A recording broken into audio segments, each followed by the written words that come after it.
Good morning. Today we are going to study about the basal ganglia. But before that, let us orient ourselves with the medial surface of the brain. Okay, so we have the corpus callosum. You remember this is the rostrum, the genu, the body and the splenium of corpus callosum. This is the septum pellucidum and this is fornix. Then this is this slit-like cavity that we see here, that is the third ventricle. We remember the lateral ventricle is communicating with the third ventricle through this foramen, that is the interventricular foramen of Monro. Then we have also learned about the boundaries of third ventricle. So we learned in the floor there is optic chiasma. This is part of infundibulum. This is the mammillary body. Okay, this is the tegmentum of midbrain. Forming the posterior wall, we have the habenular commissure is over here. This structure that we see, this one, that is the pineal body. This is the posterior commissure, and then we have the tectum of midbrain. Then this is the hypothalamic sulcus from the interventricular foramen to the cerebral aqueduct of Sylvius. This is the transverse fissure through which the choroid plexus will enter. The choroid plexus. This is another section of medial surface showing, you can see the corpus callosum, the septum pellucidum, the fornix. Can you make out the anterior commissure? So the clearly it can be seen, this is the anterior commissure. This is the thalamus, and this, can you make out, this is the interthalamic adhesion that is connecting the two thalamus.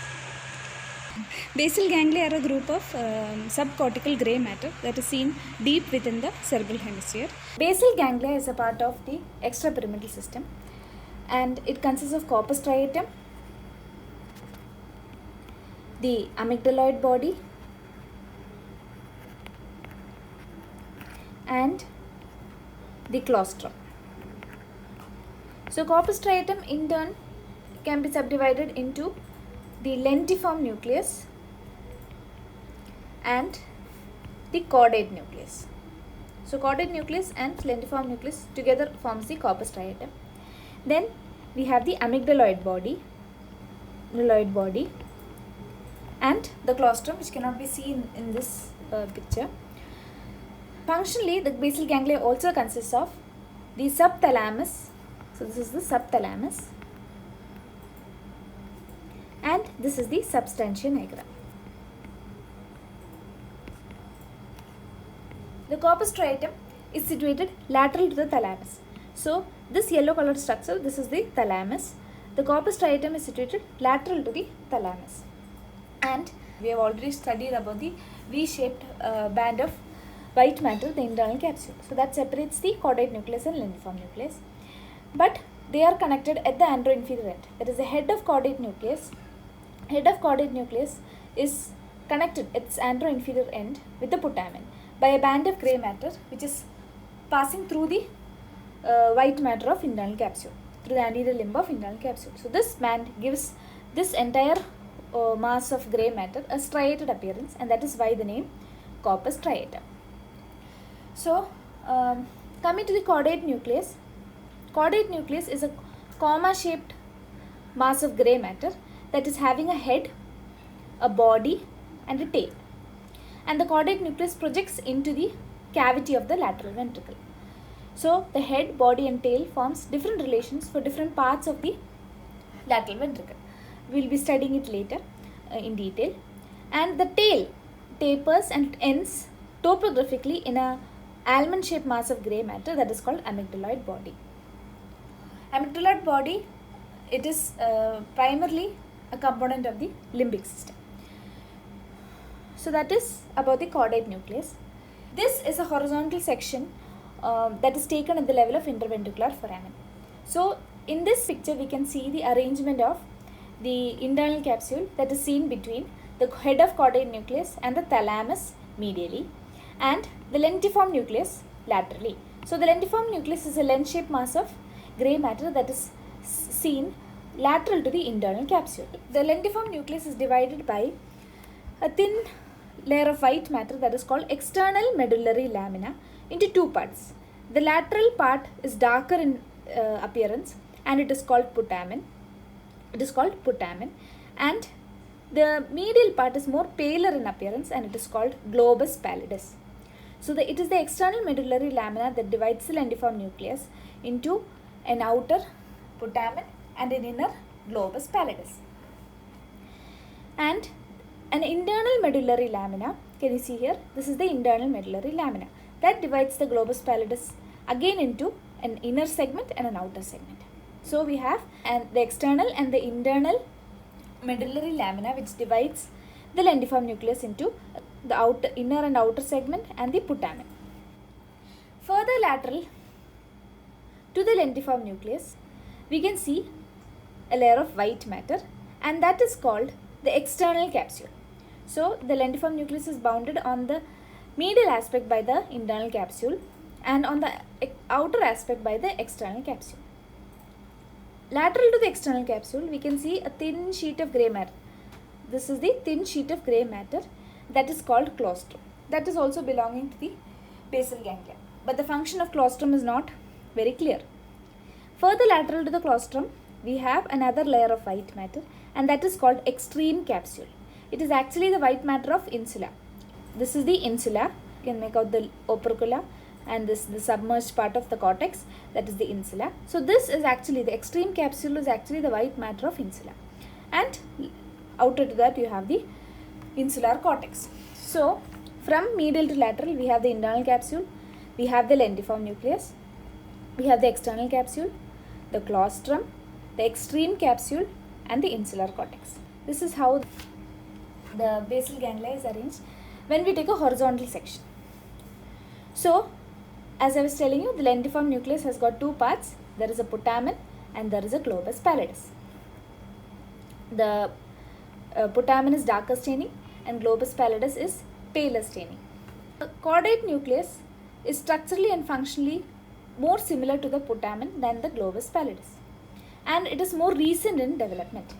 The caudate nucleus and the putamen are more recent in development. That is why you can together call them as neostriatum or striatum. Neostriatum or striatum. Whereas globus pallidus is more pale staining, it is more ancient in development, and it is different from the caudate nucleus and putamen. So globus pallidus can also be called as the paleostriatum, or in other terms pallidum. Functionally, the corpus striatum can be divided into two types, that is the neostriatum and the paleostriatum. The neostriatum includes the caudate nucleus and putamen. They together called the neostriatum or the striatum, and globus pallidus is the paleostriatum, the ancient striatum, and it is otherwise called the pallidum. So that is how functionally the corpus striatum can be classified. The lentiform nucleus, it is lens-shaped mass of grey matter. In horizontal section, it appears wedge-shaped. So, and it has three surfaces.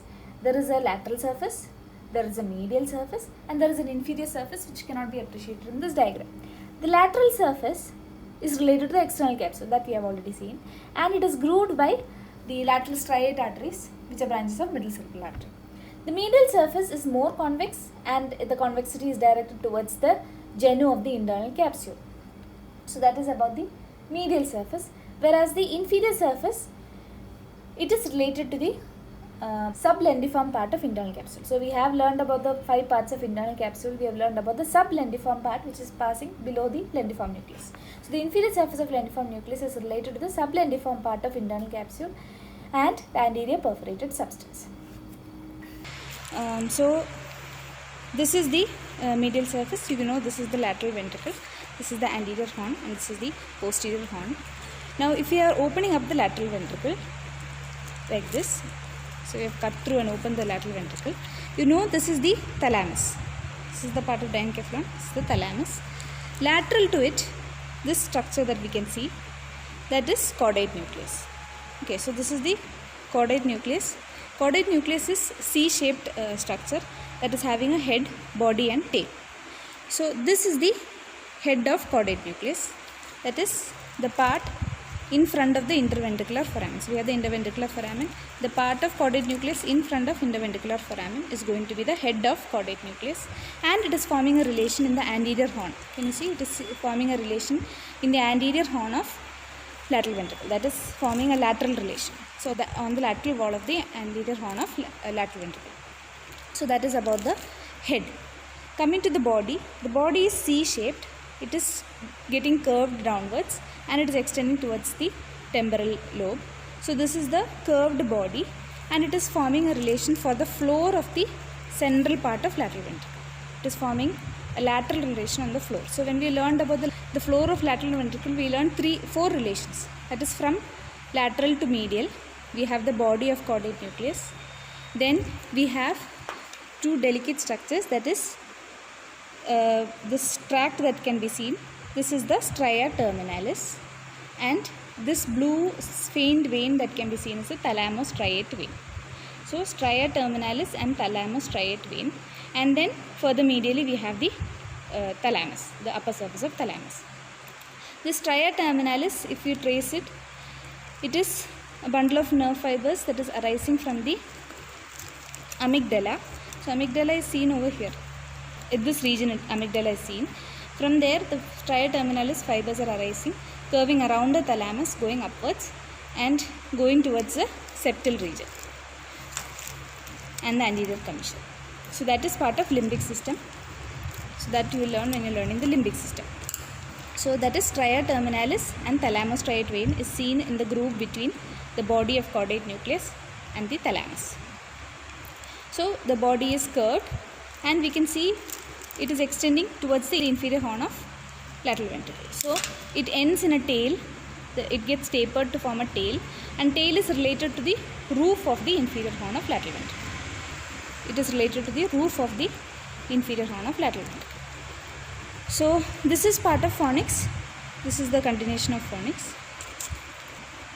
This tract that can be seen over here, that is the stria terminalis.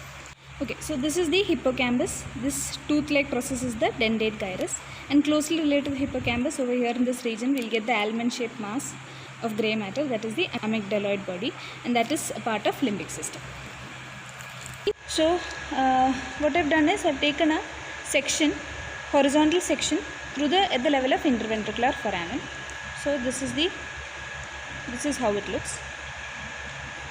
Okay, so you can make out V-shaped mass of white matter, that is the internal capsule, that is seen between certain grey matter. So this structure that is seen anteriorly and medially, that is the head of caudate nucleus.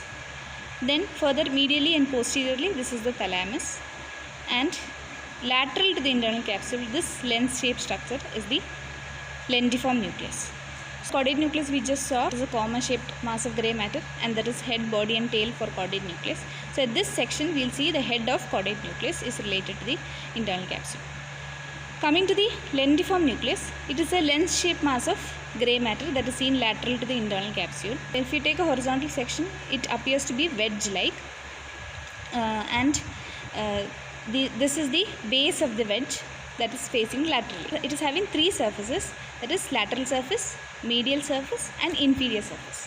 So coming to lateral surface of lentiform nucleus is related to a thin strip of white matter. It is difficult to make out. That is called external capsule.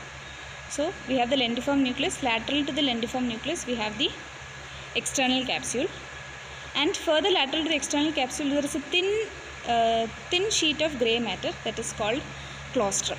That is also part of basal ganglia. So there is a thin sheet of grey matter lateral to the external capsule, that is called claustrum, and further laterally we get a sheet of white matter that is called extreme capsule, and then we get the insular cortex. So this is the insular cortex. So from medial to lateral we have the lentiform nucleus, we have the external capsule, then there is a thin sheet of grey matter that is called claustrum, further laterally extreme capsule and insular cortex. Function of the basal ganglia. They are important in organizing and coordinating somatic motor activities, especially the voluntary movements.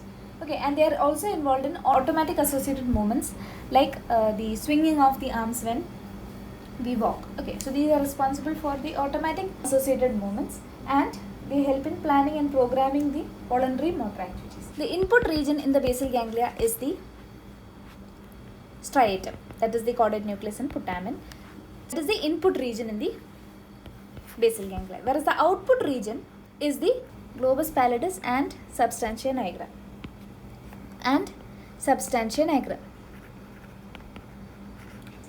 Impulses will come from the cerebral cortex to the input region, that is the striatum, that is the caudate nucleus and putamen, and this impulse will go to the pallidum, the globus pallidus and the substantia nigra, and from there the impulses will go to the thalamus. Okay, the efferents will go to the thalamus and it will go to the cortex, and from the motor area of cortex the corticospinal fibers will carry out the movement. It is crossing at the level of medulla. So the basal ganglia of one side is responsible for the movements of the opposite side. So basal ganglia are controlling the muscular movements by influencing the cerebral cortex rather than direct descending pathways to the brainstem and spinal cord. Okay, so it is like as if the cortex is consulting the basal ganglia to improve the movements, okay, to improve the smoothness of the voluntary movements. So the basal ganglia play an important role in planning and programming of the motor activity. Basal ganglia is a crucial physiological link between idea of the movement and motor execution of the idea. So the basal ganglia of one side is responsible for movements of the opposite side. It helps in smoothing the voluntary movements of the opposite side. So this is the basic function. So I told you the input region is the striatum, that is the caudate nucleus and putamen, and the output region is globus pallidus and substantia nigra. So now we will learn about the afferents and efferents of the striatum and the pallidum. Okay, coming to the corpus striatum, that is our caudate nucleus and putamen.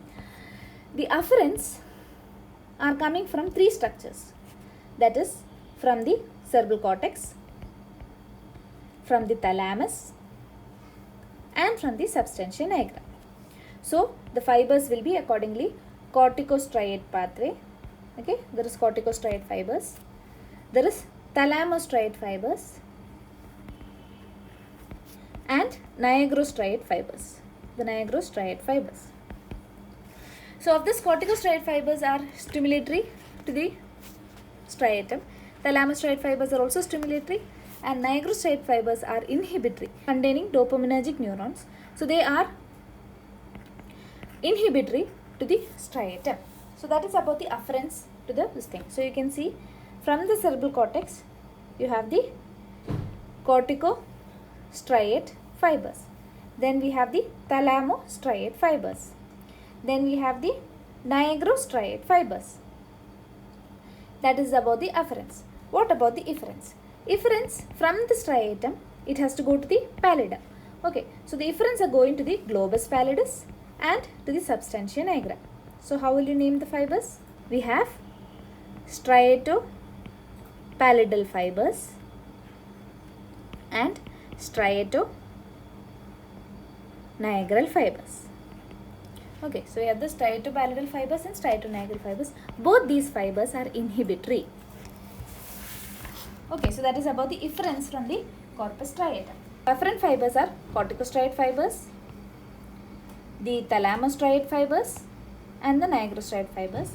The efferent fibers from the corpus striatum are the striatopallidal fibers and the striatonigral fibers. So that is about the corpus striatum. What about the globus pallidus, the pallidum? So the globus pallidus, the afferents are from the striatum. So there is from the striatum and from the subthalamic nucleus. Okay, from the striatum and from the subthalamic nucleus. From the striatum, the fibers will be called striatopallidal fibers, and from the subthalamic nucleus it will be called subthalamopallidal fibers. Striatopallidal fibers are inhibitory, that we already saw, and the subthalamopallidal fibers are stimulatory. Okay, so the afferents to the pallidum are the striatopallidal fibers, which are inhibitory, and the subthalamopallidal fibers, you can make out the pink, subthalamopallidal fibers, which is stimulatory. Then comes the efferents. efferents of the globus pallidus. Efferents are going to the thalamus and the subthalamic nucleus. Okay, to the subthalamic nucleus. That is, we have pallidothalamic fibers and pallidosubthalamic fibers. Okay, so efferents include pallidothalamic fibers and pallidosubthalamic fibers. Okay, so we have, for the corpus striatum, we have the afferents include corticostriate fibers, thalamostriate fibers and nigrostriate fibers.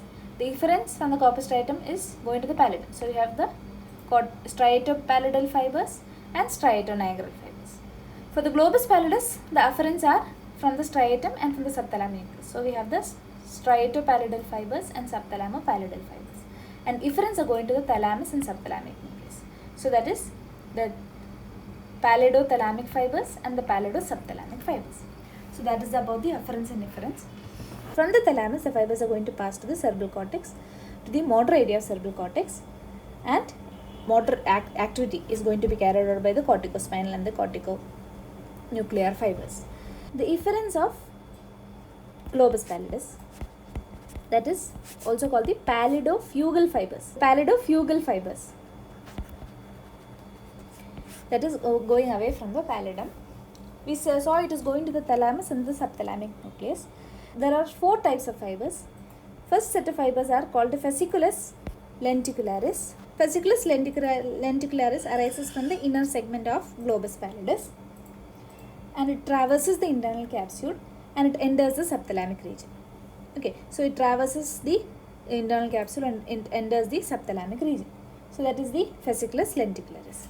The next set is called ansa lenticularis. So the term ansa means something, it has to loop. Okay, so these fibers, what they do is they are arising from the inner and outer segment of globus pallidus. They are going to loop around the posterior limb of internal capsule. The fasciculus lenticularis was traversing the internal capsule. This blue is internal capsule. It is traversing the internal capsule, whereas ansa lenticularis is looping around the posterior limb of internal capsule and it is reaching the subthalamic region. In the subthalamic region, the fasciculus lenticularis, the ansa lenticularis is going to combine with another tract, that is denditorubrothalamic fibers from the red nucleus. Okay, so you have the denditorubrothalamic fibers. These 3 tracts are going to join together and they are together called as thalamic fasciculus. Okay, so these thalamic fasciculus will end in the thalamic nuclei. It is going to end in the ventroanterior, the ventrolateral and the centromedian nuclei of thalamus. So it is going to end in the ventroanterior, ventrolateral, centromedian nucleus of thalamus. The pallidofugal fibers include fasciculus lenticularis, the ansa lenticularis. These 2 combine along with denditorubrothalamic tract to form thalamic fasciculus. Then there is another fasciculus that is called fasciculus subthalamicus.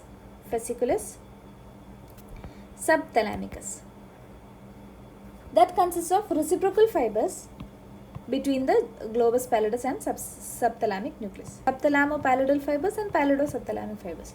That is reciprocal fibers between the globus pallidus and subthalamic nucleus. So these fibers are called fasciculus subthalamus. And then there are some descending fibers. These are the descending pallidotegmental fibers. We are going to go to the red nucleus of midbrain. They are going to go to the reticular formation of midbrain and the inferior olivary nucleus. Okay, that is seen in the medulla, the inferior olivary nucleus. So these fibers are called the descending pallidotegmental fibers. Okay, through the descending pallidotegmental fibers, the corpus striatum exerts an influence on the lower motor neurons.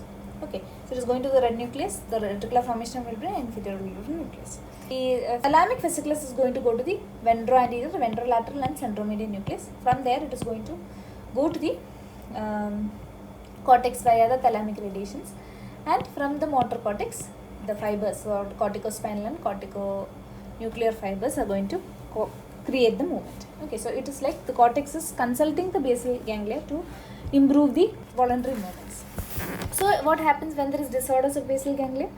There will be unwanted involuntary movements, okay, and there will be a disturbance in the tone also. So the diseases include Parkinsonism, Huntington's disease, and Wilson's disease. All this you can read up in detail.